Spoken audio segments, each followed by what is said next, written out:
Netcasts you love. From people you trust. This is TWiT. Bandwidth for the podcast version of Trey's Variety Hour is brought to you by Cachefly at CACHEFLY.com.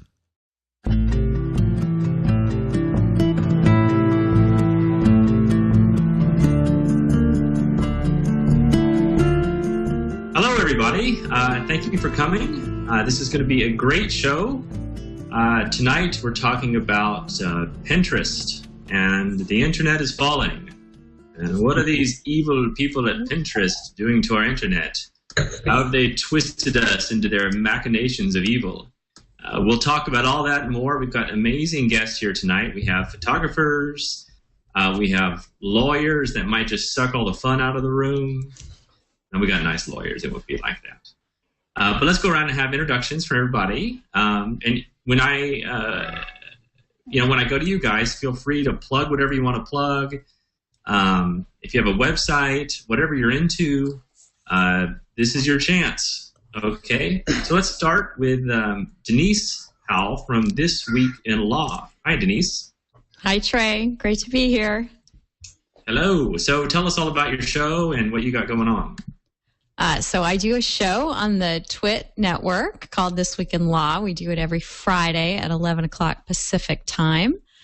And last week's show was all about Pinterest. So it's fun to come on and sort of pick up the threads from that here tonight with you photographer folks, because, of course, that's where the big concerns about Pinterest lie.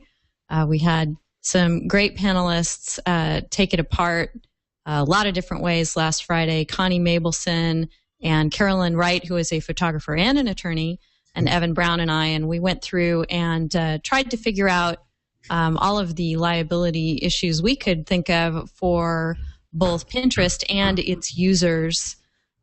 So there's some detailed discussion of that over on episode 154 of This Week in Law. And I do a blog called Bag and Baggage, where I'm currently trying to get up all the photos and narrative from a trip I took to Colombia last December. So anybody interested in traveling there should go check that out. Cool. All right. Thank you, Denise. Now let's say hi to the great Thomas Hawk, who's just returned from a wild photo walk.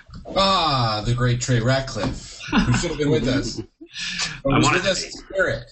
But and even if he wasn't there, we talked about him the entire time. Oh, so, God. Yeah, I just got back from Jarvie Land in Utah.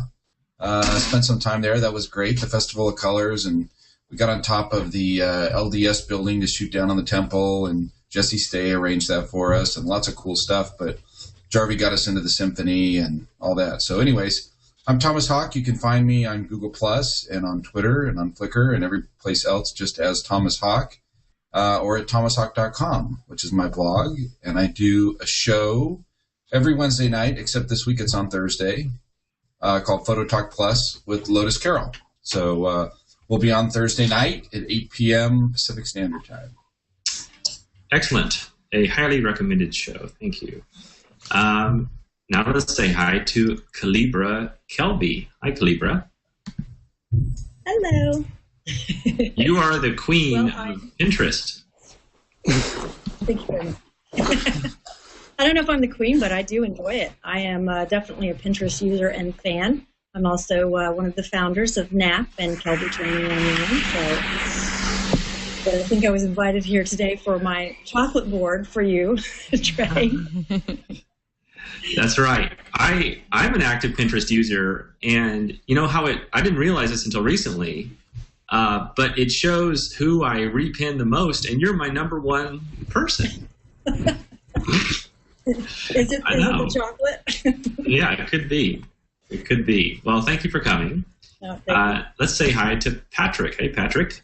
Hi, I'm Patrick the Fruscia. I'm a landscape nature photographer. I've been doing it for about 12 years, maybe pro, I would say, for over 4 years. You could see my work on the Fruscia Photography, which is DIFRUSCIA. untitled.photography.com. You could follow me on Twitter and Facebook using facebook.com/timecatcher. And on Pinterest, I use my name, Fruscia. So if you want to find me, you could find me there. Also, pretty excited about this new project coming with Kelby Brown, Ken Kamineski, Dean Bradshaw, and Ilya Locardi. We're working on something which should be pretty exciting. I can't tell you much about it right now, but stay tuned for that. That's going to be pretty good.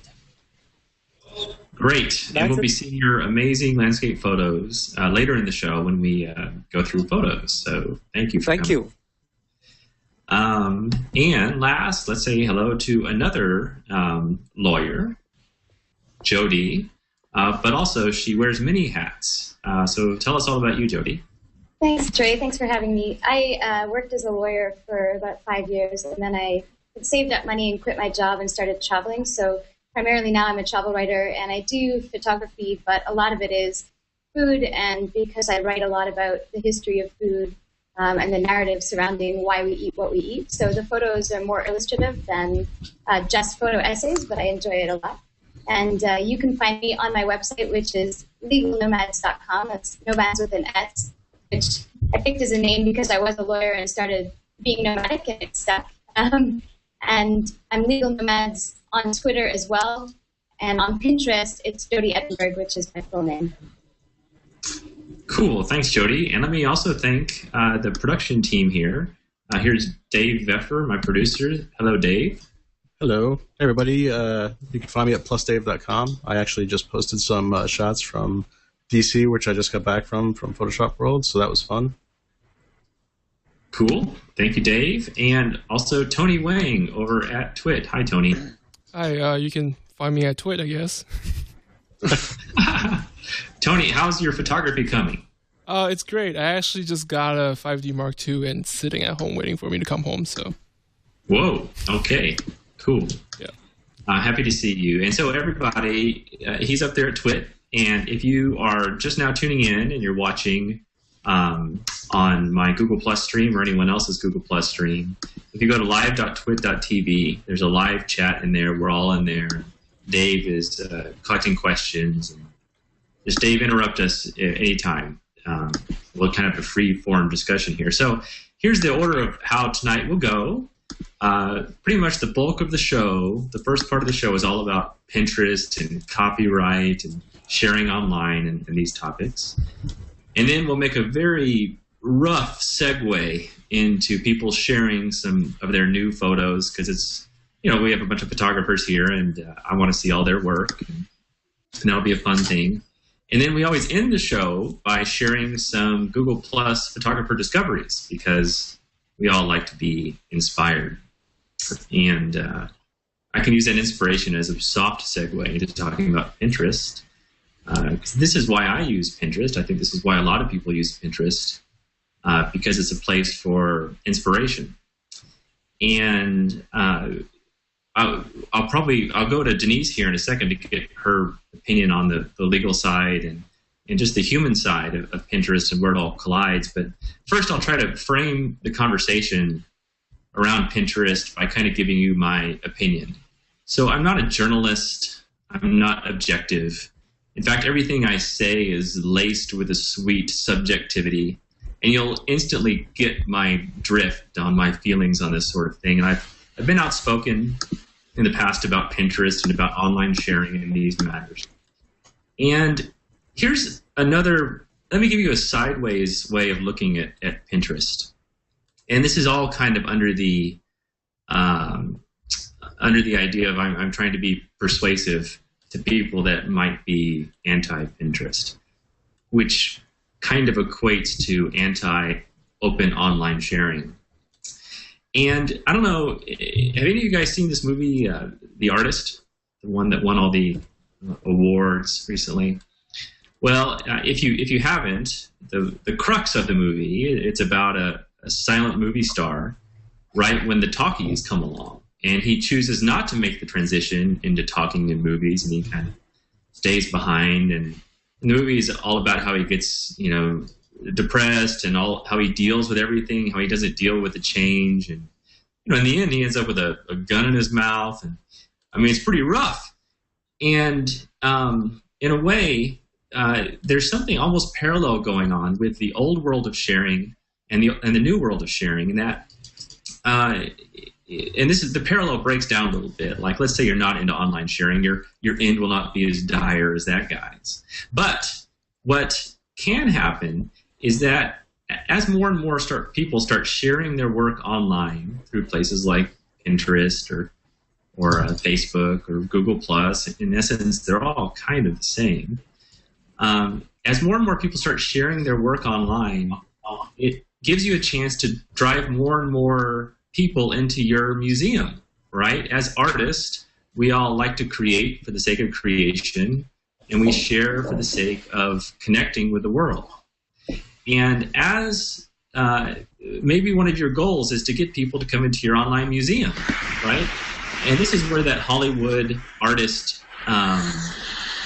actor analogy breaks down, because that's the old world where there's a finite number of things, right? Where it's Hollywood, there's only a few big production houses. It's a gatekeeper model where there can only be a few celebrities, a few hit movies, and it's limited in a finite way.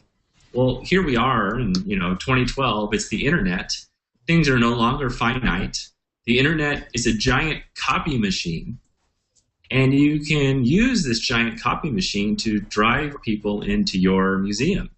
And to me, Pinterest is just a giant shopping mall, right? And there are millions of people going through the shopping mall all the time. And if you get out ahead of this thing, you can have people in that shopping mall, you can peel them off into your little museum. And maybe there might be some kind of transaction there, maybe not. Maybe they're just there to enjoy the art. So this is the way that I see the world of online sharing. I see it of inspiration, where we're all artists, we're all growing and learning and creating together. There's not a finite amount of attention. It's not like there's one winner or just a few winners and everyone else is not a winner. In this new world of online sharing, we can all be winners, and it doesn't hurt me at all to have other amazing landscape photographers like Patrick out there sharing his work. It's better for me, it inspires me, and makes the world better. And I think Pinterest is just one of these engines that's making this world of sharing a more wonderful place. And this is my perspective. Now, but there's a lot of photographers that disagree with me. I respect that. And for that other side of things, maybe we could talk about the legal side of things with Denise. And I'll be quiet for a while. This is sort of my opinion. I want everyone to have a free discussion about this, and I'm very interested in everyone else's opinion as well. So Denise, what do you think about all this? I think that Pinterest probably will make some changes to the way that it is architected, the way that people share things there. That right now it is exposed and its users are exposed, and that's why there has been a lot of attention to the copyright issues around Pinterest. One of the things that it does, obviously, that a search engine, for example, does not, is display the photo as its actual size that you can find on the web, as opposed to a thumbnail. And there are some legal decisions that have made that distinction. If you're providing just a small window into the photo, an idea of what it looks like in its full glory, then you're not destroying the market for that work in the fair use analysis, and that makes a difference and could sway a court. And if you are showing the whole work, then that might dissuade someone from actually clicking through and going to the photographer's site, etc. So that's something that they may have to look at hard and decide if they're going to stick with that. Of course, it will affect the experience on Pinterest. Part of the reason the site is compelling and works well is that you do have this nice tiled view, and then when you click through, you can see a fuller version of the image you're looking at. So it's going to be a hard decision for them, but it does have some legal significance. One of the other things that they do that is going to be problematic is the stripping out of the metadata around photos. Obviously, that's put there for good reasons by the people who take the pictures. I don't think, I'm sure that Pinterest has its good reasons for why it's doing that, but I think that's something they may well have to change. And like I mentioned at the beginning of the show, there are some issues for Pinterest itself. And also, and this is what really concerns me about the site, for the users who may well be technically engaging in actionable copyright infringement involving potentially large damages awards against them and have no idea that just by clicking on a repin button and enjoying the visual sensory experience that the site provides, that they may well be opening them up to liability from the photographers whose works are appearing there. That's problematic too. Pinterest has done some great stuff to address this situation. I think they had a good idea. They went live with it. They shot first and asked permission later kind of approach. And that's great. But I think, they're going to have to iron out these issues as they continue to grow as a site. They're well protected under the DMCA to some extent, as long as they can show that, hey, we're not building a business that's solely based on the copyright infringement of our users. They should be in the clear. But, if they are exposing their users to a lot of liability, that's going to be a problem for them and obviously for the users too. So the main things I think that they need to address are the size of the pictures they're displaying, the actual storage of photos on their own site, as opposed to a temporary caching or even some other inline way of accessing the picture. And also the metadata issue I mentioned. The do not pin strategy that they're going with is good. Obviously, they're giving people the option if they don't want to participate in that ecosystem and they're savvy enough to figure out that there's some code they should be using, then they can do so. So that's helpful. It will have significance in the legal analysis, but it doesn't really save them totally or their users totally from liability. So that's it in a nutshell, and I'm happy to answer any other questions people may have. Cool, thanks, Denise. So, Thomas, you're an active Pinterest guy like me, and you're very much into sharing. Does any of this stuff, this legal stuff, does it frighten you? Does it sway your opinion the other way? What do you think about all this? Yeah, it does frighten me a lot, actually, because anybody can be sued for copyright, and it can even be a frivolous lawsuit someone files against you for copyright. Mm-hmm. And the copyright laws are so far out of whack that, you can end up being sued for millions of dollars over copyright, which is just, in my mind, absolutely absurd. And, it does worry me. I like Pinterest a lot. I like the idea of sharing. I believe that there's really nothing wrong with people sharing other work on Pinterest. I look at it as scrapbooking. It's no different than if 20 years ago you cut out a picture of something from Good Housekeeping magazine and shared it with your friends and put it in a box and made a scrapbook and all of that. It's just a little bit more technical. So I really like the idea of it. But I haven't been pinning stuff lately, and I'm not sure that I will in the future, unfortunately, because personally, I am worried about being sued by some crackpot, and I've been sued before. I'm not going to get into that because I have a settlement that included a non-disparagement clause. But anybody can sue anybody, and you may think you're covered because you pin something. Oh, I like this guy's photo, I think I'll pin it. You may find yourself on the wrong end of a lawsuit, unfortunately. Can I address that for a sec? Sure. So I mentioned the DMCA as protection for Pinterest. There's also some degree of protection for the users that the DMCA provides as well, and it's not so much technically under the law they're protected, but as far as the process goes, the system would work just like YouTube. That if you should go ahead and post something that is infringing, as lots of people do on YouTube, that then you go through the whole notice and takedown procedure, which involves the copyright owner sending a letter to the site, notifying them that there's something up there that needs to come down. The site takes it down, and then if the user is strongly convinced that there's a fair use reason or a legitimate reason why this picture should be up there and that they're in the right, then they can contest that. And, so that whole process runs its course before the copyright holder starts to think about, okay, am I going to go after the user now because the work is still up there and I can't control it? Yes, in a practical world, and that's how it works the vast majority of the time. And yet, anybody can sue anybody for anything.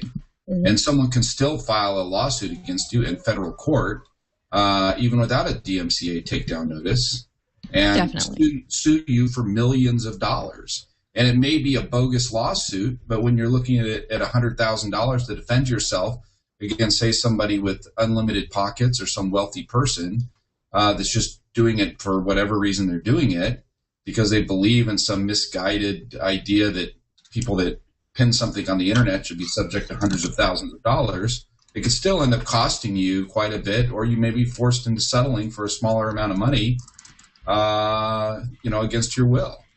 And if somebody has particularly if somebody has a registered copyright on an item, they can hang your feet over the fire and they can make you pay. And maybe it's only $10,000 or $15,000 you end up settling with, but even without going through DMCA, they can still make you pay. Yep, definitely. There's exposure for sure. And as you say, those people who are out there and are not just concerned about taking down the picture, if that's their issue, they just want to be litigious. And in fact, aren't there law firms that specialize in this sort of thing and helping wrangle settlements out of unfortunate people that get caught in their mind, offending copyright? I mean, there are whole law firms that are dedicated to this sort of thing and advertise towards that. There are, and I think that, you're raising some excellent points as to, why Pinterest is going to have to address all this as part of its business plan, that they are going to have to provide some level of comfort for copyright holders and comfort for users. And I'm not quite sure how they're going to go about that, if they're going to have to take a test case and step in and litigate it, if they're going to architect the site slightly differently. But I don't see them shuttering the site anytime soon. I don't see them shuttering the site at all. But I mean, I think it's absolutely ludicrous that some unsuspecting person, could pin something that happened to be taken by a professional photographer who gets his nose out of whack and says, here we go. Here's my shot at $30,000, and ends up threatening them with a $250,000 lawsuit unless they cough up a few thousand. I think that's terrible. It is terrible. There are photographers like that out there. There are people like that out there and there are law firms like that out there that specialize in this sort of thing. And they're looking for the guy that they can shake down. So I don't know. At first I was putting some stuff up on Pinterest and I rethought it and said, geez, do I really want to be on the short stick of another lawsuit? Yeah, one thing we've been talking about a lot on This Week in Law lately is, and there's nothing working its way through Congress yet, but there are a lot of like-minded folks, to you, Thomas, and lots of law professors and policymakers who think that copyright law needs to take into account that social media works differently than copyright law ever anticipated that it would. And that there should be some uses that are specifically carved out. Maybe fair use should be codified as something that's not just a defense to copyright infringement, but something that stands in its own right as a thing you can do under the law and not just something you can raise defensively in response to a claim. So, I do think that we all need to pay attention to this the way that folks did a few weeks back with SOPA and PIPA, and make sure that people are staying in touch with their congresspeople if they're worried about these kinds of issues and letting them know, making us think about it. So, Kalebra, how do you feel as one of the biggest lawbreakers on Pinterest by repinning all these things? I find it, of course, I think this is all ridiculous. When you have tens of millions of people every day breaking the law, what does the law even mean anymore? So, anyway, Kalebra, tell us a little bit about you and Pinterest. Of course, they don't feel like that's what they're doing. I certainly don't feel like that's what I'm doing. I mean, I'm kind of bummed right now, actually.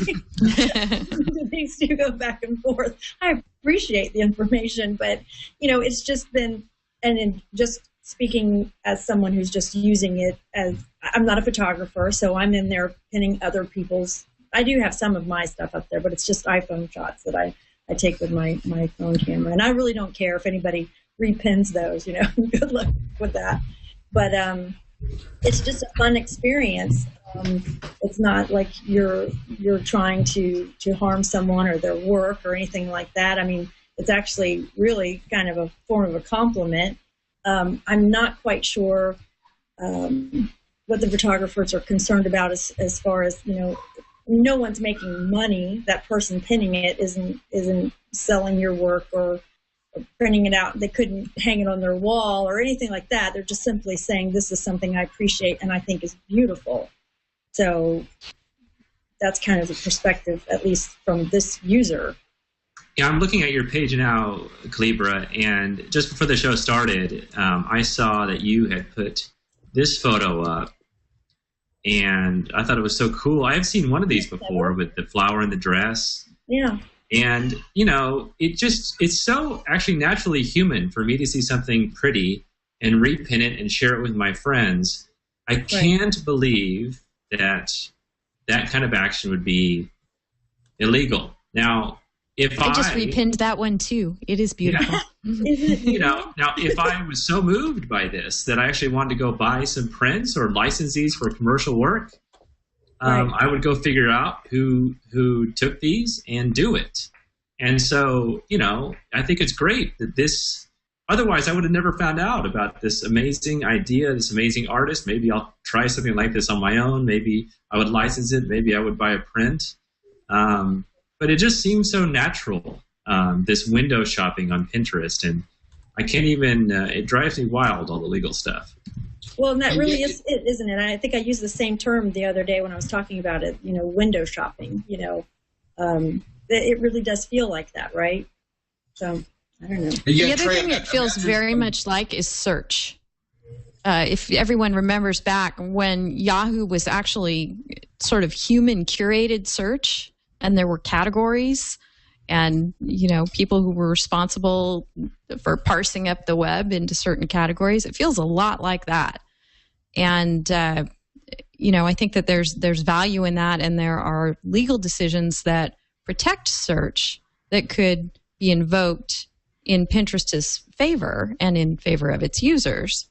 But they are going to have to get around this question of, okay, a lot of this hangs on fair use, and if you're destroying the market for the work by actually reproducing the work in the same form that you could find it, elsewhere in a legal way on the photographer's website, that's going to be an issue.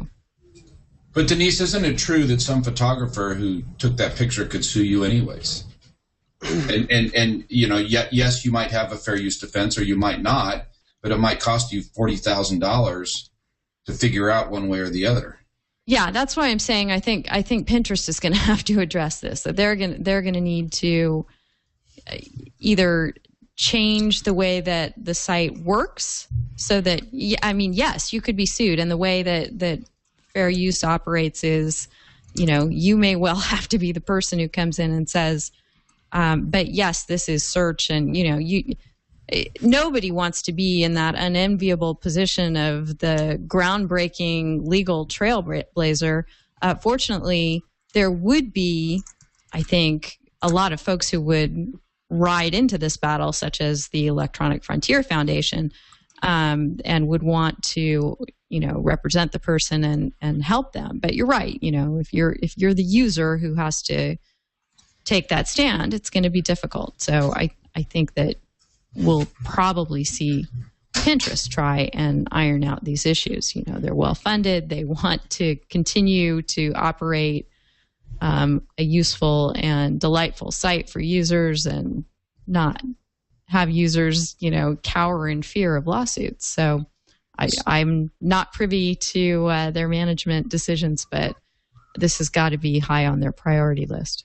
Seems like a better solution to me is to simply exempt people that share in social media from copyright infringement lawsuits. Yeah, we had a law professor on my show a couple of weeks ago who's making proposals exactly along those lines.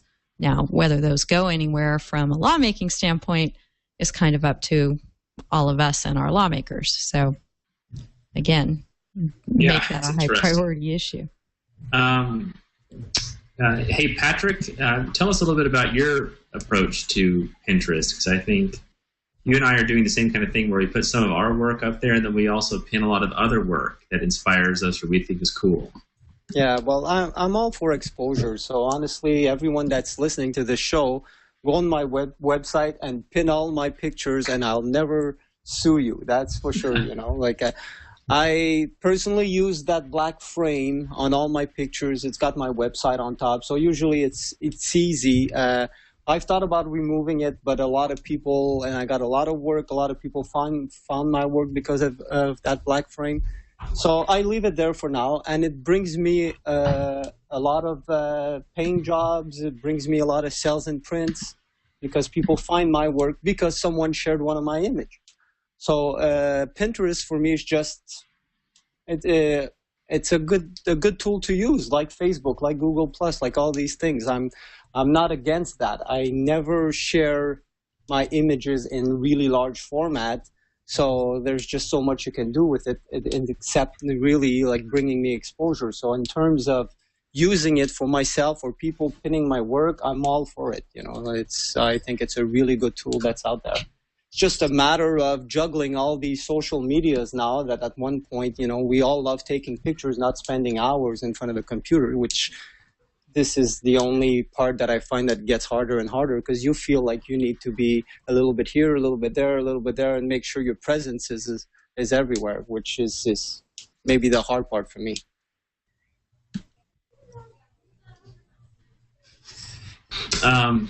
That's very interesting. We have a question here from Joey BLS. It's a question for me, but I want Jodi to answer it. It says, Trey, do you go through a formal process to copyright your work? How does it work with the U.S. Copyright Office, so on and so forth? So, Jodi, maybe you give some advice to people, because I do copyright my work through the Copyright Office. And, of course, this gives me legal recourse in the event that somebody, some big corporation or somebody misuses it in an improper way. But why don't you tell people a little bit about the process, because a lot of photographers would like to know how to protect themselves. Are you asking me, Trey? Sorry. Yes. I'm having trouble with my microphone. I actually don't, I think Denise would be a better option for that question. I would love to chat more about the sharing aspects and curation, but in terms of processing for copyright, I did new media but technology law, so not specific intellectual property stuff prior. Well, go ahead and talk about that, and we'll have Denise on back to talk about how to copyright your work. All right. I just wanted to separate out between the legal issues, which are obviously very important, and Tony talked about many reasons why they would be, but also that aspect of sharing generally and people having opposition to Pinterest, regardless of whether there are legal issues. Still just having sort of a philosophical opposition to social media and sharing. And I think I fall where you do in terms of, you know, the push towards social media is one of everyone wants to be a curator and everyone kind of treats themselves more and more like publishers themselves. So part of it is like the social credibility of saying, you know, I've put together this great board, don't you love it too? But also genuinely feeling enthused and passionate about the things you find and wanting to share them. So I understand, you know, why certain photographers may feel that it is taking their work and using it. I think one of the basic things, though, and a way to sort of not get around it, but at least give some sort of accountability is to try and source, at least say, you know, when I'm linking to a photo on Pinterest or repinning it or when I post on Twitter, even specific photos, I put the name of the photographer, even if they're not on Twitter, their actual name. I try and keep associating the name of the photographer with the photo when I can. I think it is a wonderful thing, services like Pinterest, even Twitter, and the ability to go out and share information that you love and curate it. And curation more and more is an important aspect of social media. Yes, it is. Curation. One thing I would say about the fact that you copyright your images, and I think that's great for photographers to do that, and it's pretty simple. You just send your images to the copyright office. You can send them all on a big CD. As you know, you can do it a lot of different ways. I think it's great for people to protect themselves against, like you say, big corporations that misuse their work. And if your photo is used on 100 billboards across the country for Home Depot, yeah, you probably ought to be compensated for that. But I absolutely believe that if you are publishing work on the internet of somebody else in a non-commercial way, so through social media, whether it's Facebook, Pinterest, Google+, whatever, if you are publishing images like that, you should not be subject to any potential liability. And I think that's one of the problems with this Pinterest stuff, is the copyright laws have gotten so far out of whack that you have a great philosophy about it, and you would never go after some little guy that posts something. But there are law firms and unscrupulous photographers out there that would say, hey, if we can shake this guy down for $5,000, why not? And that's what worries me. Yeah, I know what you mean. So Raleigh Dino in the chat room raises a good point that I don't mean to make us sound so U.S.-centric, but the U.S. is overrun with attorneys who will do anything to move money from one group of people to another group of people and take a cut. This is what they do. So, we are extra sensitive to it. So anyway, Denise, being one of these people that moves money from one group of people to another group of people and takes a cut, what can you kind of give a worldwide perspective on how photographers could protect themselves? Or I don't mean to make it too U.S.-centric. What do you think about all this? Yeah, I wish I could make it more globally focused, but unfortunately I practice in the United States, and that's what I know.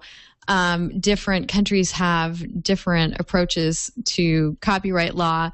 Many of them have a copyright system like the one that we have in the U.S. So some of this is, you can take it and generalize it out to beyond our borders. In the U.S., one thing that is interesting, we've been talking about the fact that it's good to register your things with the Copyright Office. You get definite additional advantages when you do that. And if you're ever serious about suing and pursuing your rights, you really need to have done that. But it's worth mentioning that our copyright law in the United States is so broadly structured that you actually don't have to register. The copyright is automatic. As soon as you create a work that qualifies, it is copyrighted, it goes to the problem that Thomas is mentioning, that, copyright is so broad in the United States, it's easy to get sued. So the takeaway here, without getting too specific on the law, is that, in the United States, and I think in some other countries that have similar copyright regimes, actually, as a creator, you can have some comfort that your works are copyrighted as soon as you create them. But then, if you ever want to pursue those rights, you need to be going through, at least in the U.S., the process of registering them. And the Copyright Office actually has a great FAQ on registering copyrights, registering a work. Just if you go to copyright.gov FAQ, they take you through step by step what you have to do. It's simple enough that you can do it yourself without a whole lot of lawyers' fees. But lawyers are helpful in that process too. The other thing I wanted to mention that we haven't talked about today is structures like Creative Commons. For folks like Patrick who really want to get their work out there and want people to know that they are authorized to use those works and that the creator is not going to come after them as long as they're using them within his parameters. Creative Commons is a great thing to be using to give people that kind of assurance. Yes. Hey, Trey, Yes. I've just pulled up this website page for a law firm called Harmon and Seidman. And what they say on their website, their main page, Harmon and Seidman LLC is a national law firm representing photographers, artists, and writers. We specialize in copyright infringement claims. Our clients are copyright creators and owners, individuals, and agencies. We do not defend copyright infringers. This is a law firm that will charge you nothing. They work on contingency, so it costs you nothing. They're advertising out there trying to get photographers to come to them to come sue people that are using their work. I mean, that's the problem. This is the with Pinterest, what worries me is you post something, then all of a sudden you have some law firm like this coming after you and shaking you down for a settlement. Yes, it's infuriating. I told you that if we brought lawyers on the show, they would suck all the fun out of the room. Well, I know don't know. Do you guys follow Right Haven at all? They're a law firm that tried to make their fortune on the reuse of newspaper stories, and those guys have gone down in flames every which way. Thank God. Yes. So they've been sanctioned. They've been trounced. But isn't that the problem, though, with Right Haven? All these people, some little blogger that all they did was, copy an article in a Las Vegas whatever newspaper or something. The next thing you know, they're being shook down and they got to pay $5,000 on a settlement. Yeah, I wish I could say that was the problem with Right Haven. The main problem with Right Haven is more of a technicality. They actually don't own the copyrights that they're purporting to assert. So they're getting tossed out of court on that grounds. They're trying to have people assign the rights to the actual firm as opposed to representing a client in the suit. They're suing in their own name. So they're procedurally off, and that's what's making them get shot down right and left. Now, that's not too hard to fix, as you've been pointing out, Thomas. And if folks like with the firm you just mentioned, I'm sure they're not going to make that mistake, and they're going to represent the client in the client's own name, and that really kind of eliminates the whole Right Haven drama that we've been seeing unfold. But it also is a bit of a check on it, because the client has to be, the Right Haven clients just tried to assign all their rights, and Right Haven paid them, and so they didn't have to be involved in the whole litigation process. If you're a photographer who wants to pursue it, you're going to have to be invested in that. So I have a question here for Kalebra, because now maybe people have decided that, okay, well, Pinterest sounds like a cool place for inspiration. I'll go hang out there. I'm not really worried. Or you've been scared off of it completely. I'm not scared off. I'm going to hang out there for a long time. But my question for Kalebra, who spends way more time on Pinterest than any human should, my question is, how do you find all these awesome things to pin? Because, I pin, it takes me a long time to find interesting people to follow. You're doing something different than me, because the amount of awesome stuff that you're pinning is much better than the awesome stuff I'm repinning. So I think, tell us a little bit about how you use Pinterest to find cool stuff. Well, and actually I use Pinterest. I don't go outside of Pinterest a whole lot. Now, of course, when you first sign up, like on almost all of the social media sites, and you tell them what you're into, they give you suggestions, right? And so initially, that's kind of how you start. But honestly, once you figure out what boards you want, I mean, day one, I didn't have a chocolate board or, whatever, coffee board, or the two things that keep me going. So once you figure that out, then you can actually do a search within Pinterest, high heels, if that's another board. But, or chocolate or whatever, you put it in there to search, and all of these things will come up, or any name that you think might relate to what you're looking for. And these things will come up, and you'll start to see people whose pins, you find interesting. That's all there is to it. So if you see an interesting pin, you'll drill in and find out who originated it, and then that's how you might discover somebody new? Yes. Yep. Okay, exactly. So you do sort of a deep dive to figure out where the pin came from and think, okay, this person is really good at collecting stuff off the web, and then they become a new source for you? I'm a very curious person, so yeah, I will go.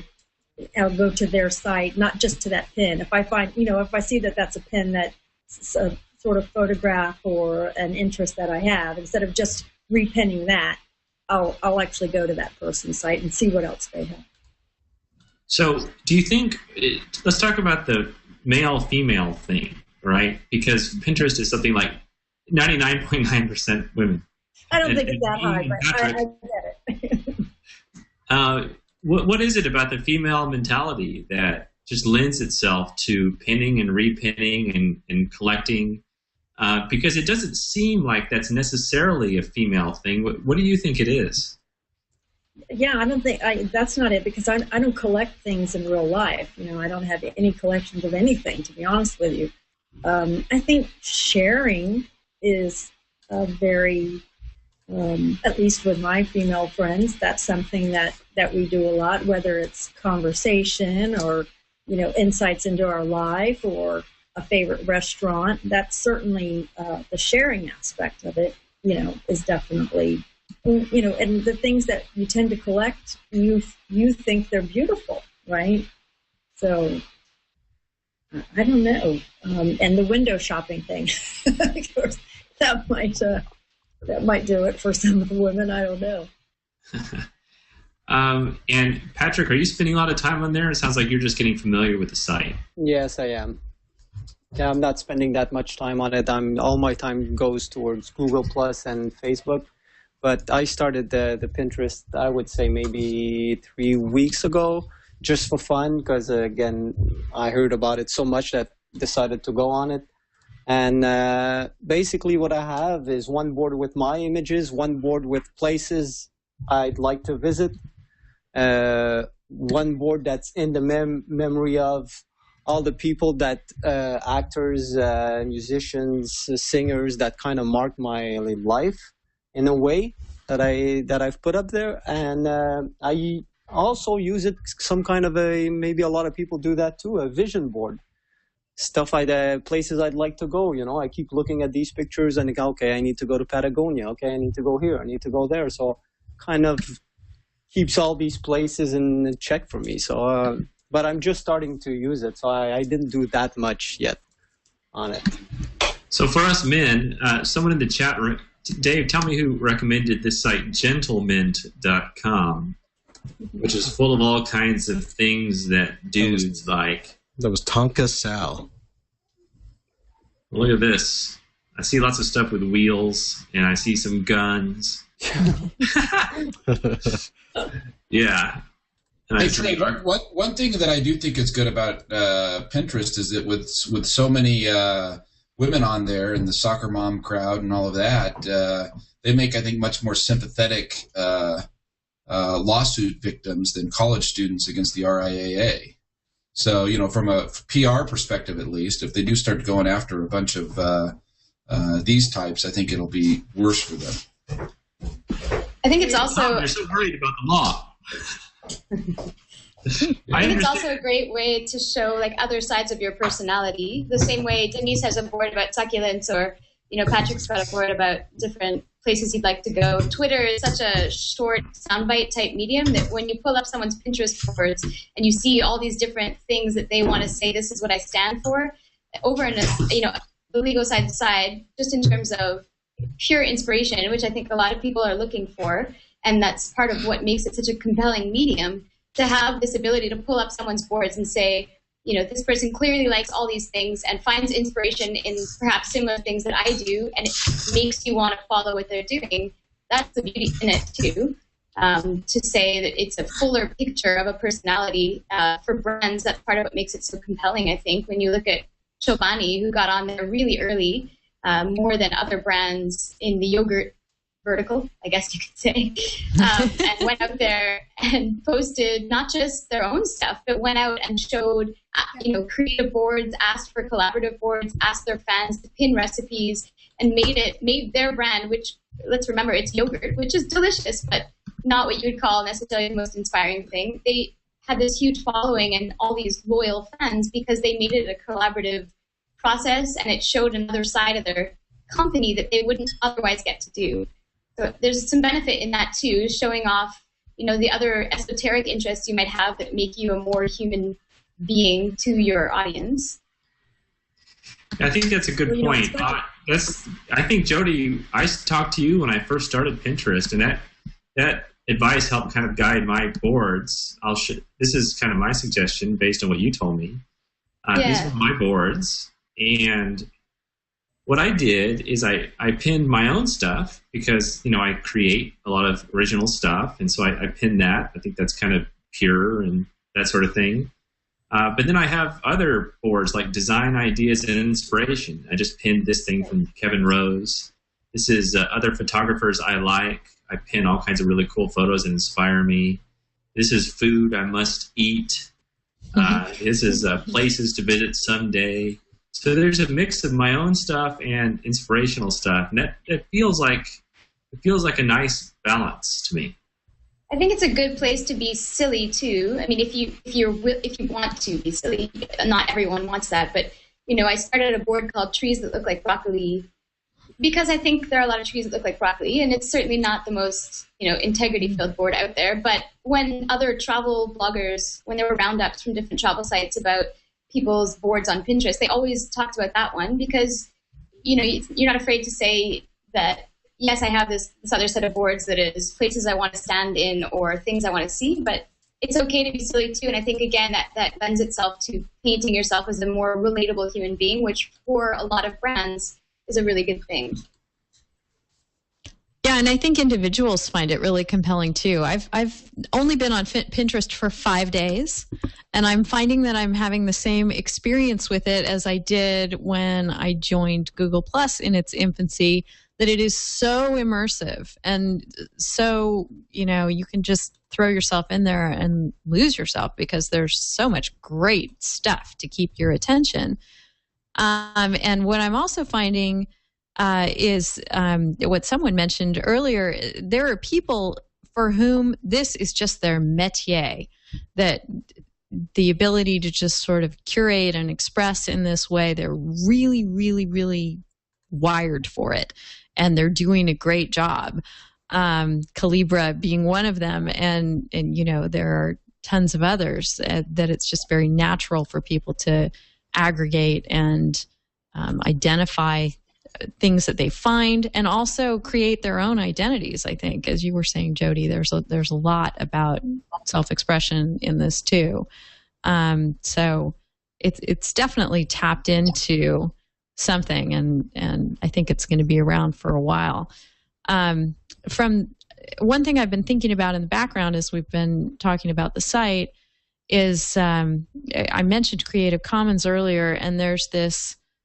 We mentioned metadata in pictures, and one of Creative Commons' goals is for people to be embedding metadata in their photos that says, hey, this is a Creative Commons picture. And there are tens, if not hundreds of thousands of photos. Actually, there are tens of millions of photos on Flickr that are Creative Commons licensed.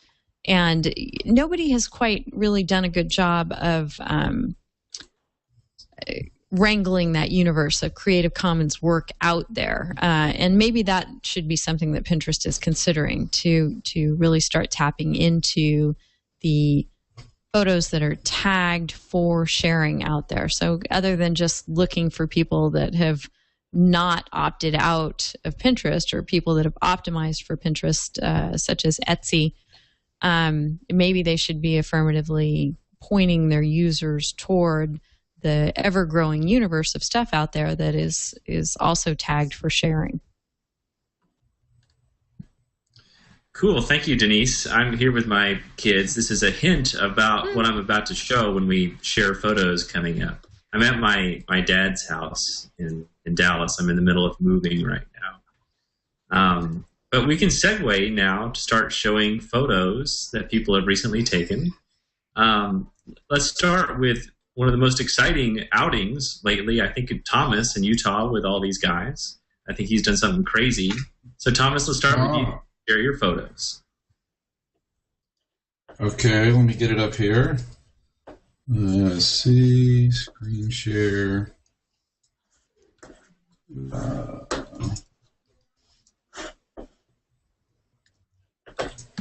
Okay.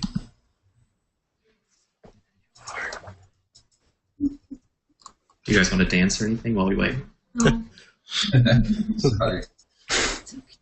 Okay, so I will share some of the stuff that I took this weekend. I've only done a couple of these so far, but these are some photos. Can you all see that? Where we see the Finder window, not the actual. I made it bigger. Oh, that's not going to work, is it? Unless you share the whole desktop. Okay. So let me change that. Share. Desktop. I should know this.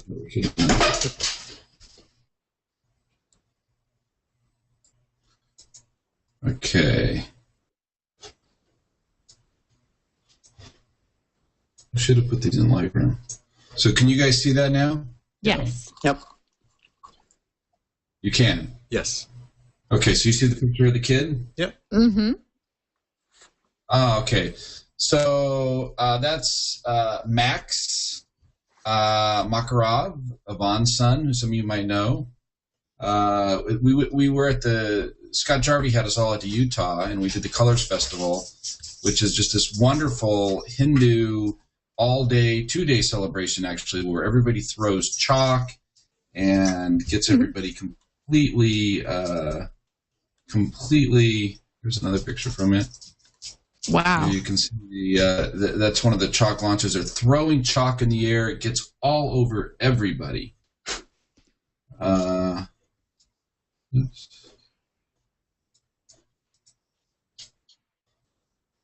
This is a sunset of the Hindu temple. Where were you, Thomas? This is Utah. This is, let's see, what is the name of the place we were at? South Fork, Utah, I think. So it was just this wonderful Hindu celebration for Holi. And there were some amazing portraits there. I got my Canon 5D Mark III. So I was shooting that, which was fun. And people get covered in this chalk. Literally, it's from people just throwing it in the air, all kinds of different colors. It makes for just some absolutely wonderful portraits. So that's kind of what I was up to this past weekend. Scott Jarvie, there were tons of people out there. My wife went with me, Michael Bonacore, and Lotus Carroll, and Chris Chabot from Google, and Ricardo Lagos from Google. And just a whole host of people were out there. Some are still there. So are you supposed to close your eyes and hold your breath when you're doing all that? Like, how do you? Yeah, it's hard to breathe. It's hard to breathe it in. You just gotta, if you're in the middle of it, it's some people are wearing gas masks and respirators and things like that. But you definitely are going to be blowing your nose with an awful lot of color for the next couple of weeks. But no, you get absolutely drenched. So that's what I did this last week, and I haven't processed enough of them. So here's just a couple of other recent shots. I've been working with silhouettes. That's Nick Stankus, who's on Google+. We hung out together and shot St. Louis. That's Charlie Blake, Sly Vegas's other half. Shot some abandoned stuff in Detroit recently. The Northville Regional Psychiatric Hospital, Farwell Building. Oh my gosh. Yeah, that was great. That's the new Canon 8-15 fisheye. So shooting on that. Here's another one from Farwell. So yeah, I've just been running around the country shooting stuff and abandoned stuff and stuff like the Colors Festival. Great hanging out with Jarvie and everybody else. That this past weekend was terrific. And do they postpone the event if it's raining? That's a good question. I don't know what they do if it's raining. There were about 50,000 people that showed up for the thing in total, and it's just wild. I mean, they've got all these bands playing all this Hindu music, and it's constantly Hari Hari Krishna, Hari Hari Rama, and yet the crowd is like 90% Mormon. It feels like they're all Utah college kids. So it's kind of a sort of a funky thing, and everybody's super friendly and everybody's in a good mood, and they're willing to have their picture taken, and lots of great portraits, and we had a great group. There were about 40 of us, mostly organized on Google Plus. That Jarvi brought a model in, and we took pictures of her. She was in a white wedding dress, and then we drenched it with color. And Scott Jarvi did a blog post that's got some really cool stuff on it. So we had a great time. So that's kind of what I was up to this last weekend. Cool, thank you. Now I'm here with my dad. We're seeing all the generations of Radcliffes here tonight. So, Kalebra, do you have any photos you'd like to share? Well, actually, I do, but they're just my iPhone shots, since I'm not a photographer. But I did want to say one thing, Trey, I can't speak for all women, but when it comes to Pinterest, one of the things for me, I actually feel like it's a break from social media, because there's not a whole lot of interaction really other than the picture sharing.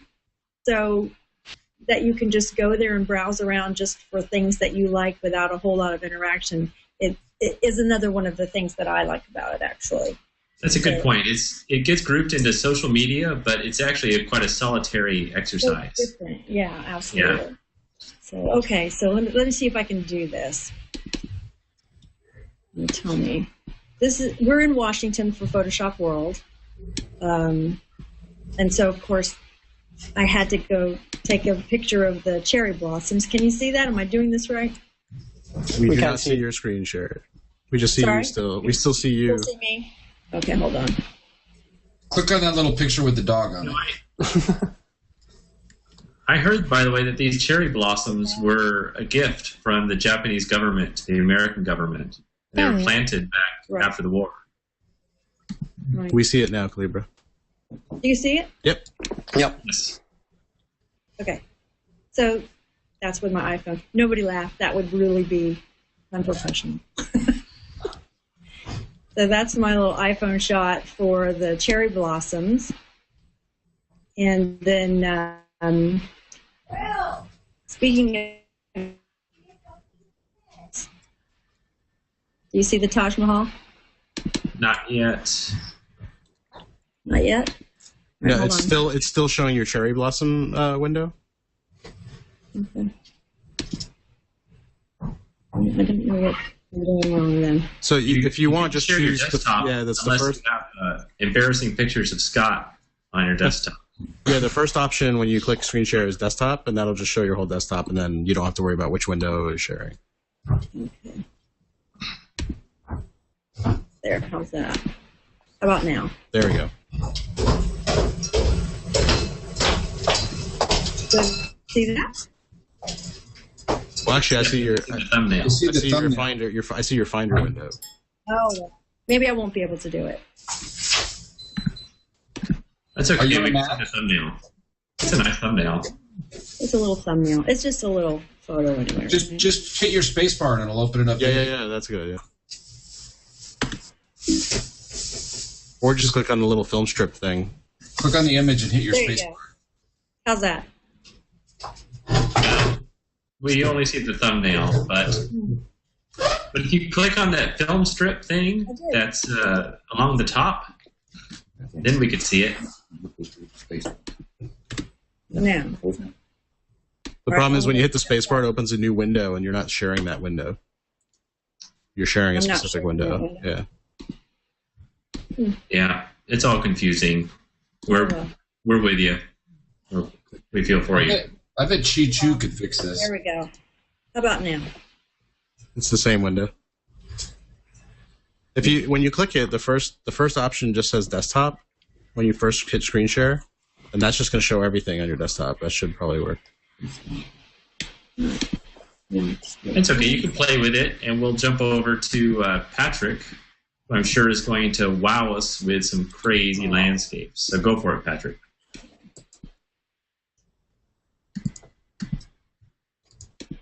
Am I having the same? Okay, let's try this. Does that work? Yes. Yes. Okay. So everyone sees the picture pretty good, or am I doing it right? Yeah? Okay. Yes. That was taken in Gaspé in the province of Quebec.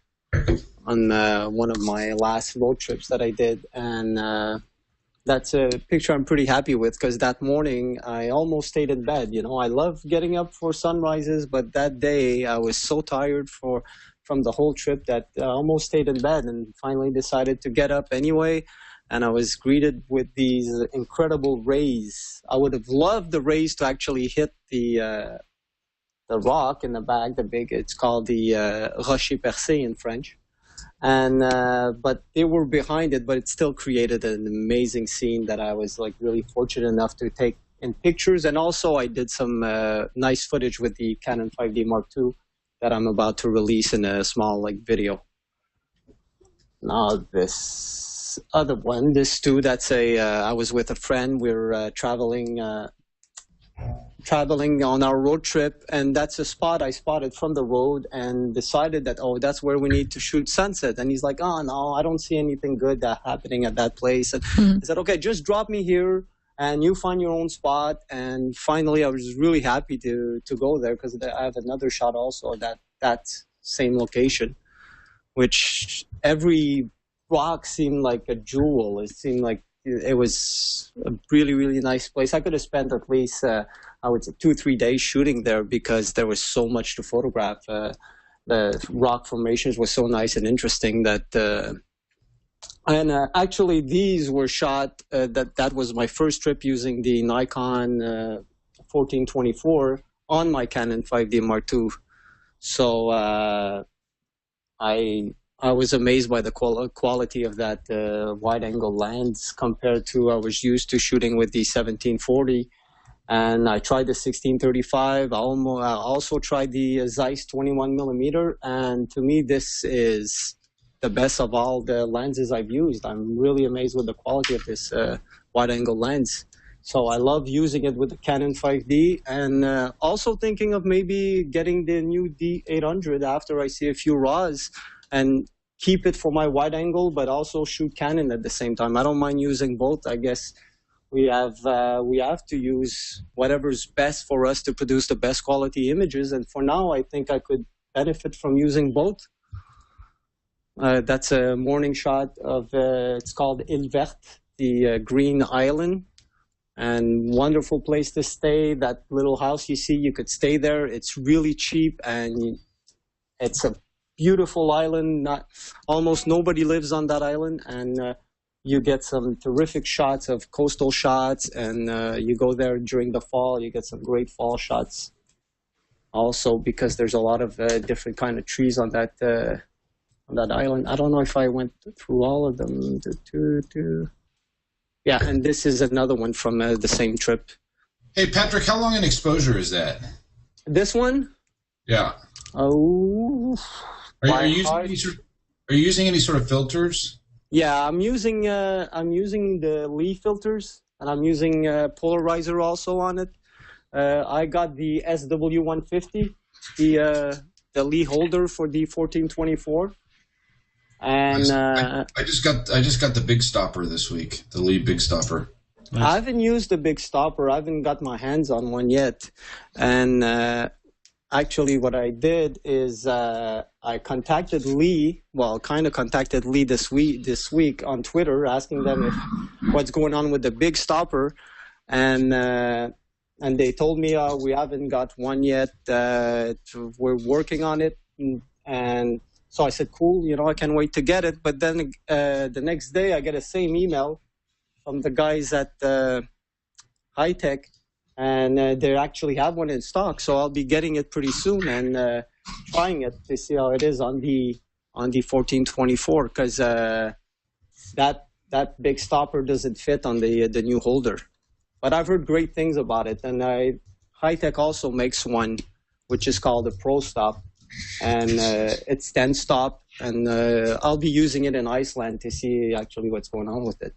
But on these pictures, I'll always use NDs, graduated filters, and polarizers. So all depends on the shots. All the equipment I presently have are all Lee filters, but I'll be trying out the new high-tech filters. Hey, Patrick, what adapter are you using to use your Nikon lens on Canon? It's a Novoflex.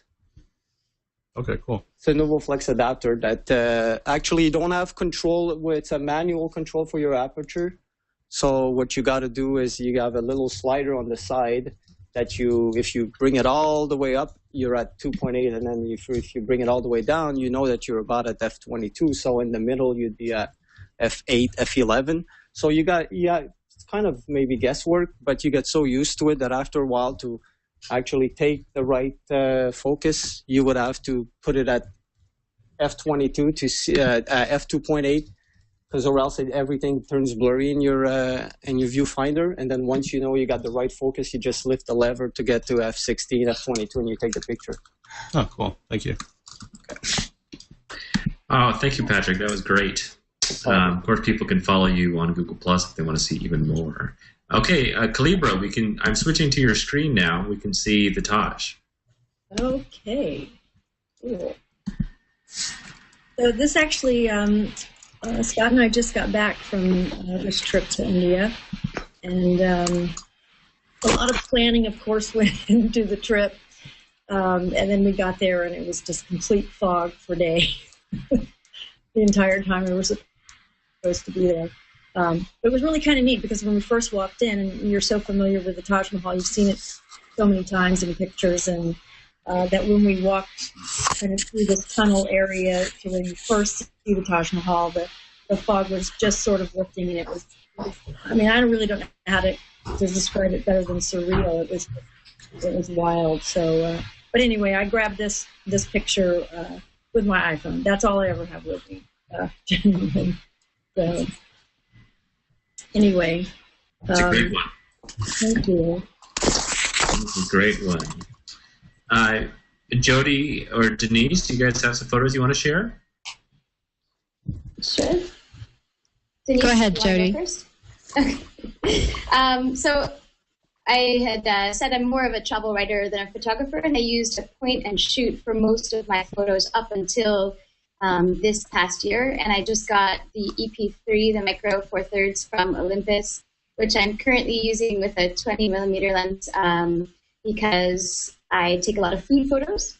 But I'm going to show you, I actually made a collage to make it easier.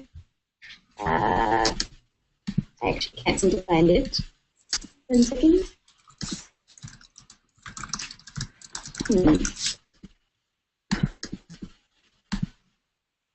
Do you see the, you don't, do you?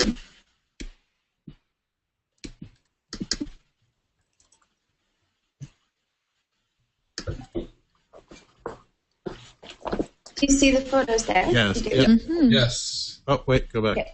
Oh, sorry. Hold on. No. Okay, so these are just photos from this fall, Ben, Peru, Morocco, and Turkey, mostly. And then the photo in the middle is actually a woman, a young girl, 13 years old, in Myanmar. And what she's got on her face is called Tanaka, and it's a sandalwood paste that people use both as sunscreen and a beautifying kind of makeup almost. And different areas of the country have different patterns with the Tanaka. So this is basically, she was actually really excited and really happy and kind of giggling right before I took the photo. And then I asked if I could take a photo. And immediately when I did, she just got really serious. So it's kind of a fun contrast to remember how she was, you know, in my mind. And then the others are, the top right is Istanbul's Blue Mosque, taken with a pinhole setting on the camera. The bottom are tajiniyaf, the tagines from Fez, of pottery making plates. The cat is my favorite cat from the kebab cart near my hostel, and then my guide's feet against the floor in a madrasa in the middle of Fez. I just like the contrast from all of them. So those are some photos from this fall.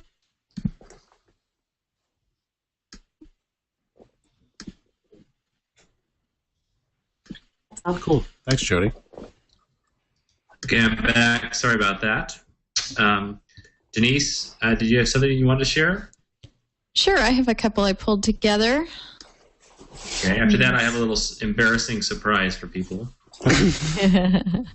Uh-oh. See if I can do this. Okay, so I told you guys I went to, whoa, that's looking really trippy. There, is that better? Yep. Yes. Yeah. Okay. So we went to Colombia, and I just again, I'm not a photographer. I'm someone who runs around with a Panasonic Lumix point and shoot and my iPhone. And this one actually my girlfriend took, and I think she took it on her iPhone. This is at the airport in Nuki on the Pacific coast of Colombia. And it was just crazy. There was this twin-engine plane just getting enveloped by the jungle that we both loved. So that's her shot of that. This is at a different part of Colombia, about an hour outside of Medellin. There's this big rock called La Piedra del Peñol, which you can climb up 646 steps. And this is there's a tower at the top, and this is looking out the window of that tower onto the reservoirs all around it. These are our kids who we brought to Colombia with us. And I like this shot because I didn't do anything to make it look blurry. You know, that's just how it came out, and I kind of like the effect with Ryan there in the foreground, more in focus.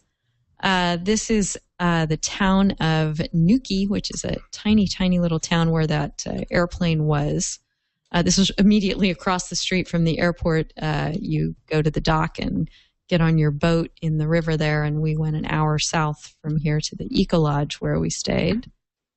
This is my favorite picture, I think, of the people from the trip. Actually, we took some fun photos of all the people we met, but this is my favorite picture of any of us travelers, and my friend took this of her son. Those are a couple of coconut drinks called Coco Locos, which we happily enjoyed moments after this was taken. Denise, is there alcohol in those drinks? There is nothing but alcohol in those drinks and coconut milk. And then finally, let's see, here's a shot I took, if I can get it there, of her son, who's quite an athletic little guy, and he was cartwheeling all over the beach and otherwise having a great time. So there's my little selection for you guys. Okay, thank you. So instead of me showing my photos, which I feel like people get overloaded by seeing my photos, since I figured most people watching this see my stuff all the time. I don't want to overdo it. Sorry for so much of me. But I'll show you something else. Instead of my photos, I'll show you photos of me when I was a little kid. These are very embarrassing. Oh, your dad's photos. Your dad's photos. That's appropriate. Yeah, these are I guess some of my dad's photos. Okay, here we go. Let me pick up the camera here. Okay, so here I am with Santa Claus. That's me. Let me click on my stuff here so I can see what's going on. Okay. Were you asking for a D800 there? Yeah, I was asking for a Nikon. I think I was asking for an Atari 2600. Okay, so there's that. Here's another one. This is me, I think after one of my birthday parties.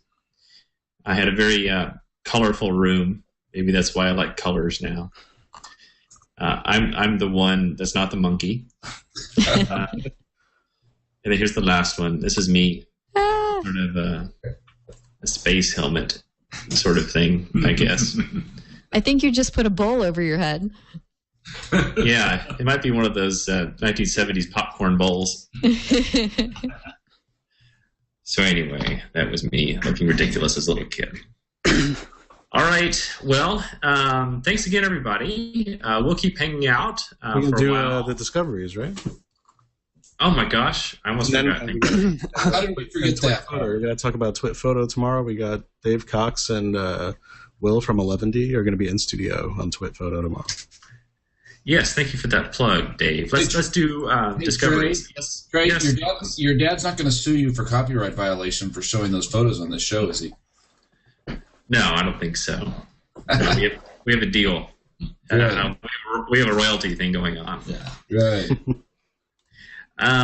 Well, so I'll go ahead and share my photographer discovery. and then everyone else can go around the horn, and we'll do it from left to right.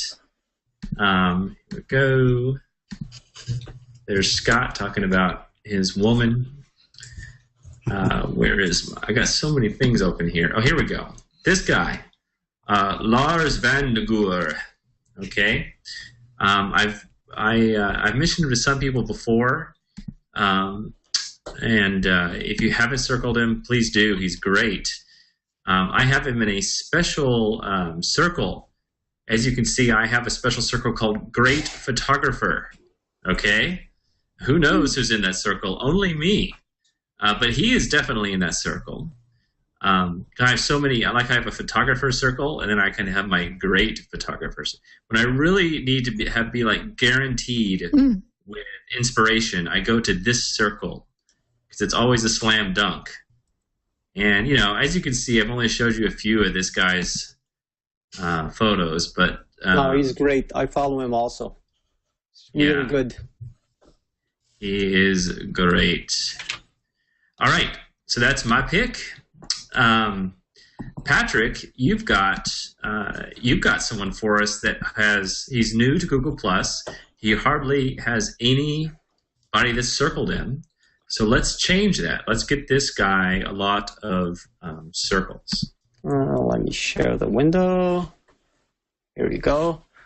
His name is Ettenberg. He's one of the top UK photographers, landscape photographers. And I spoke to him this week, and he will be joining me in the Faroe Island that we're going in a month in a trip. And I told him about Google+, and I said, you got to be there. And he just recently joined. If you go on his profile, which is Adam Burton, well, you see it on top. I don't know if you guys could see his name on top. If I go like this, maybe it helps. And I think he's got 1 profile pictures and maybe 5 images on it. But he's a really good landscape photographer. And I've met him way back then when EPZ, ePhotoZine, the UK website came out. That's where we met and actually started the Time Catcher project afterwards. But now he just joined Google+ because he said, I'm on Facebook already. And I said, well, you got to try this Google+ because all photographers are in there and it's pretty good. So he just joined. So I highly recommend him to all of you guys. And Great. Then I got another one. Can I? Bonus. Yeah. Okay. There's this guy, which is Ken Kamineski. I love his work. He does some HDR work, really high quality. I don't know if you guys know him, but the quality of his work is tremendous. I just love what he does. He's really good at it, and that's it. If it's Ken Kamineski. Kaminesky. Yes, and so for everyone that wants to follow Ken and everybody that can't remember how to spell it, we will plus mention everybody when we repost the video, and that will be an easy way to circle him and everyone else we mention as well. Okay. Thomas, do you have someone you want to share with us? Yeah, I do. Okay. Before I do that, though, I was talking about that Holly Festival of Colors that we shot, and people had asked about the camera, and so I wanted to show Chris Chabot's camera. So if you guys can see, believe it or not, that is a brand spanking new Canon 5D Mark III. Oh. So that's what it looks like.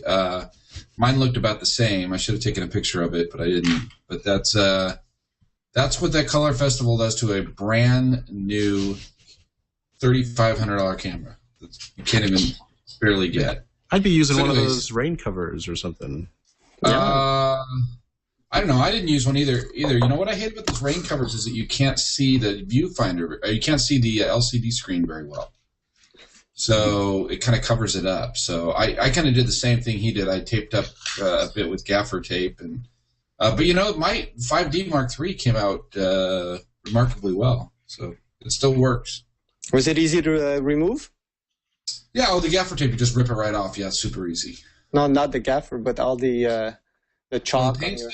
It took a little work, you know. We had an air compressor, and so you could blow a lot of it off, and you could use brushes and other things to clean them afterwards. But I'm sure I'll have like little pink dust in my camera for the rest of its life.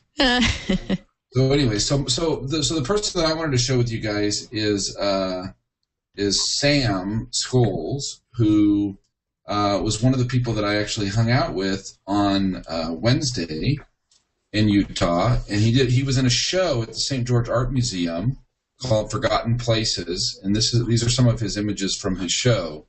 Mm.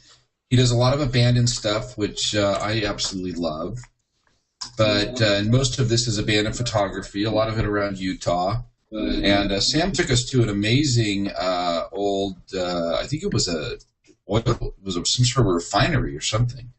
Or steel plant, or really old something. We shot some ruins there, but he does a lot of the abandoned stuff that I love, and he's on Google Plus and he's on Flickr, and you know, there's some light painting with some red light underneath, but a lot of just I love these mannequins. I love mannequins, but he told me he, like, when he went into this place, he went in through a window. He had no idea what to expect, and he's shining the flashlight, and the first thing he sees are all these creepy half mannequin bodies. But Sam's got some really wonderful stuff, and you can check his stuff out on Flickr, Google Plus, Facebook, all the above. That's the place he took us that we shot, this sort of refinery thing, these tanks, which is pretty cool. Anyways, that's some of Sam's work. Cool. Thank you, Thomas. Let's keep going right to left. Kalebra, do you have someone you'd like to share with us? You hold great power. Let's see. Here we go. Tanya. All right, can you see that? Yeah. Yeah, she's really great. She's fantastic.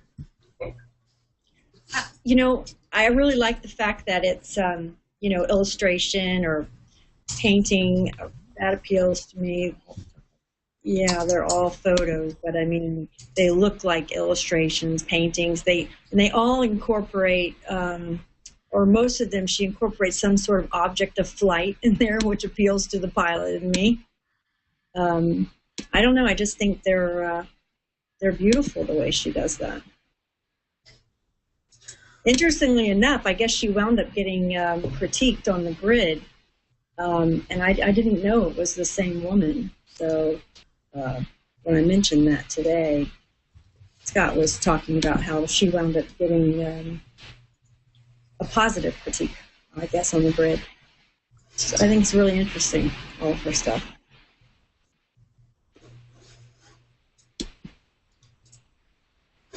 Here we go.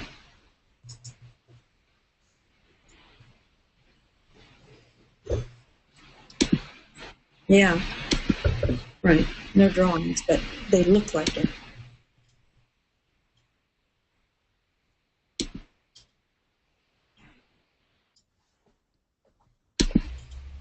Can you see those? Yes. Yep. Yeah, they're spectacular. So is Tanya creating all this in Photoshop? She starts with a photo and then artistically augments it? Yes. Fantasy matte painting. Mm-hmm. Absolutely gorgeous. So she's really cool. She made What's Hot this week, and she's going to be doing a little book on a how-to book for flatbooks.com. Yeah, she's quite an artist. Right. There's 160 hours per photo. Wow. She's on there. That's crazy, right? Yeah. Super crazy. Cool. Well, thank you, Kalebra. Jodi, do you have something for us? For Denise? I do. I was actually going to mention Ken, who is also from Montreal, and actually his mom and my aunt square danced together we just figured this out. But since Patrick already did, I've got two other people actually, both of whom are also in the travel blogging. Did he give you $20 also?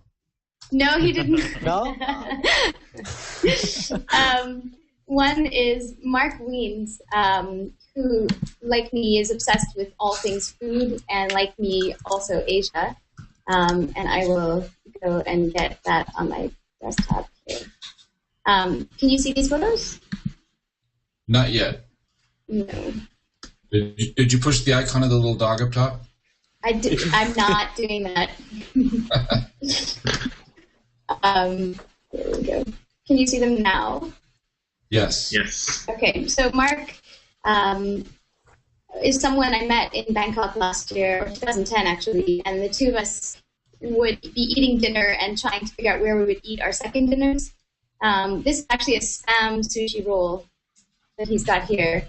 But he's got a whole bunch of different photos, and what I love about the way he takes pictures is that he really gets into why food is eaten the way it's eaten in Asia, and he talks about building a meal based on these different confluences of flavors, which is something I feel really passionate about too.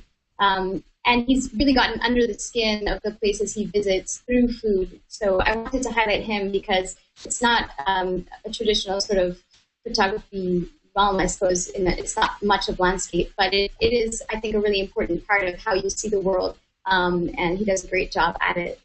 The second person is Daniel Najavedan, who has a site called Canvas of Light. These are some of his photos. This monkey photo was actually one of the finalists for the National Geographic photo competition this year. But he travels around the world as well. He's lived in Abu Dhabi, and he's lived in France and in Spain. And he's got different techniques, but I really enjoy the very varied ways that he takes photos and shows them to the world. And I like the way he sees his travels as he goes. So I think those are the two. This is actually the White Temple in Chiang Rai, right near where I am now. And this is the beautiful Loy Krathong Festival in Thailand, where for New Year they release all these lanterns into the sky. So both of those are people that are in the same kind of group as I am and really see the world through their cameras and through their writing as well. Cool. Thank you, Jodi. And Denise, you can bring up the rear. Okay. Let's see.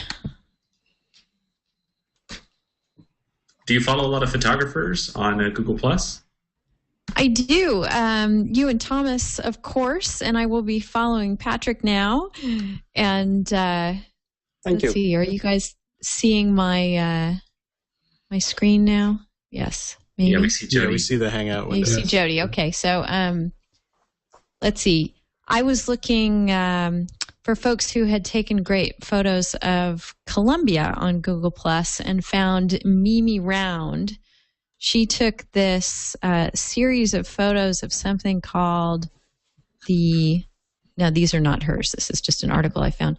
The Cano Cristales, River of Rainbow in Colombia, which looks like, it would be hard to go there and take a bad photo because it's just this spectacular place.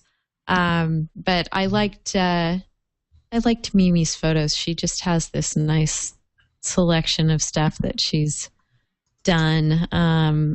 Who knows if she is professional or more like me, someone who just enjoys pointing a camera and seeing what comes up. I think she's probably somewhere more toward your guys' end of the spectrum. But I liked her work, so thought I would share it with you. And then also through her, I found this gentleman, Eric Quechop, who's taken some other jungle-oriented photos, and I liked these of bugs and things that he'd taken in the Amazon. And then the other thing I just thought I'd toss out there, we were talking about Pinterest so much on the show, and how for some people it's just their métier. And I've never seen Kathy Myers featured as one of the most followed people on Pinterest, although she has some pretty high numbers there. She has close to 30,000 people following her. And she's mostly a, reposter of other people's works, but she has an eye. Let's just say that. I have great respect for the things that she's aggregating and the job that she's doing and throwing interesting imagery into the stream here from wherever she gathers it. So I thought I'd share Kathy Myers as well, too. Great. Well, thank you. And also, in the show notes, we'll put links to everyone's Pinterest in here as well. Actually, it's Dave that does do all that hard work, so it's easy for me to say, it's hard for him to do. Hey, if you guys can all put it in the our little chat module, your link, I'll get it from there. Thank you, Dave. Mm-hmm. All right, well, we'll bring it to a close. Thanks again, sincerely, everybody. You guys were all great. I was honored you were here. And anyway, you guys know I appreciate you very much, so thank you. Thank you for inviting me. Oh, sure, of course. Yes. And we're still available for questions. I'll be looking at chat and the threads, and I'll kind of sign off of here and go see what I can attend to there. So we're always around if you need us. All right.